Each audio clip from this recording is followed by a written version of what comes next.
Hello दोस्तों, मेरे channel में आप लोगों का स्वागत है। आज हम बात करेंगे मायोकार्डियल इन्फेक्शन के बारे में। मायोकार्डियल इन्फेक्शन को हम एमआई भी बोलते हैं। तो इसमें क्या क्या हमें प्रॉब्लम फेस करने को मिल जाती हैं, उन सब के बारे में आज हम बात करेंगे और ये कितना ख़तरनाक होता है, तो इस सब के बारे में हम आज बात करने वाले हैं। तो मायोकार्डियल इन्फेक्शन क्या है, सबसे पहले हम इसको जानते हैं।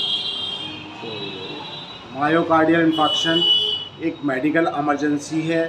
ये बहुत ही ख़तरनाक स्थिति होती है, इसको हम मेजर अटैक भी बोलते हैं। तो एमआई या मायोकार्डियल इन्फेक्शन बहुत ही ज़्यादा ख़तरनाक होता है। जब भी इस तरीके की प्रॉब्लम आए तो इसमें बिल्कुल भी देरी नहीं करनी चाहिए, तुरंत हमें मेडिकल अटेंशन चाहिए होती है, क्योंकि ये एक बहुत ही सीरियस कंडीशन होती है। तो इसे हमें बिल्कुल भी लाइटली नहीं लेना चाहिए। तो मायोकार्डियल इन्फेक्शन तब होता है जब हार्ट की जो मसल्स होती है उसके अंदर ब्लड फ्लो में ब्लॉकेज आ जाता है, और इसके बहुत से रीज़न होते हैं। मेनली जो है, एक या दो आर्टरीज़ में ब्लॉकेज आने की वजह से हार्ट को की मसल्स को ब्लड नहीं मिल पाता, जिसकी वजह से ये प्रॉब्लम आती है। विदाउट ब्लड फ्लो हार्ट के अफेक्टेड एरिया की मसल्स डाई हो जाती है, इसलिए उसको जल्दी से जल्दी ब्लड फ्लो देने की कोशिश करनी चाहिए। अगर उसको ब्लड नहीं मिल पाता तो हार्ट परमानेंटली तौर पर डाई हो जाता है या पेशेंट की डेथ हो जाती है। इसके अंदर हमें क्या क्या सिम्टम देखने को मिलेंगे, इसमें हमें सेंटर चेस्ट पेन मिलेगा, बहुत ज़्यादा सीवियर पेन मिलेगा। पेशेंट बहुत ज़्यादा इरिटेट होगा, ज़्यादा उसको पेन होगा बहुत, और हार्ट बर्न जैसी प्रॉब्लम उसको फेस करनी पड़ सकती है। वोमिटिंग, नोज़िया भी हो सकता है, और सांस लेने में उसको दिक्कत आएगी।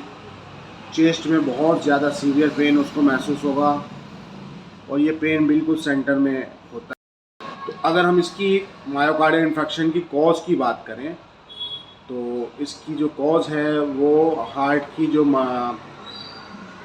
आर्टरीज़ रहती हैं उनमें ब्लॉकेज आने की वजह से ये प्रॉब्लम आती है। तो इसके लिए हमें समझना पड़ेगा हार्ट के फंक्शन को। हम जानते हैं कि हार्ट पूरी बॉडी को ब्लड सप्लाई करता है, लेकिन हार्ट के अंदर ये ब्लड आता कहाँ से? तो हार्ट के अंदर कोरोनरी आर्टरीज़ होती हैं जो हार्ट को ब्लड देती हैं, जो बॉडी के हमारे लोअर लिम्ब और अपर लिम्ब से ब्लड लाकर हार्ट में पहुंचाती है। लेकिन जब किसी वजह से ब्लड गाढ़ा होने की वजह से, क्लॉट होने की वजह से ये मसल्स को ब्लड नहीं मिल पाता, तो हार्ट अटैक का रीज़न बनता है। तो ये जो ब्लड नहीं मिल पाता उसकी वजह होती है इन कोरोनरी आर्टरी के अंदर ब्लॉकेज आना।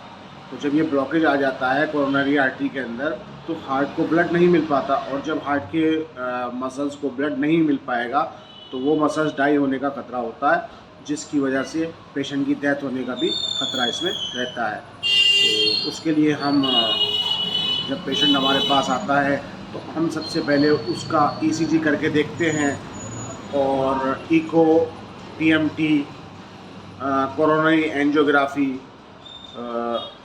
और ट्रॉप आई और ट्रॉप टी करके हम उसको चेक करते हैं कि कहीं उसको एमआई तो नहीं है। और जब ये डायग्नोज हो जाता है तब हम उसको ऑक्सीजन देते हैं, और जीभ के नीचे एक आइसोसॉर्बिटेट की टैबलेट रखने को देते हैं, और साथ में हम क्लोपिड्रल की 150 mg की टैबलेट खाने के लिए देते हैं, और साथ में एटोरवासाटिन 80 mg, और साथ में हम एस्पिरिन उसको 150 mg की टैबलेट खाने के लिए देते हैं, और साथ में उसको एनटीजी चलाया जाता है सिरिंज पंप के ज़रिए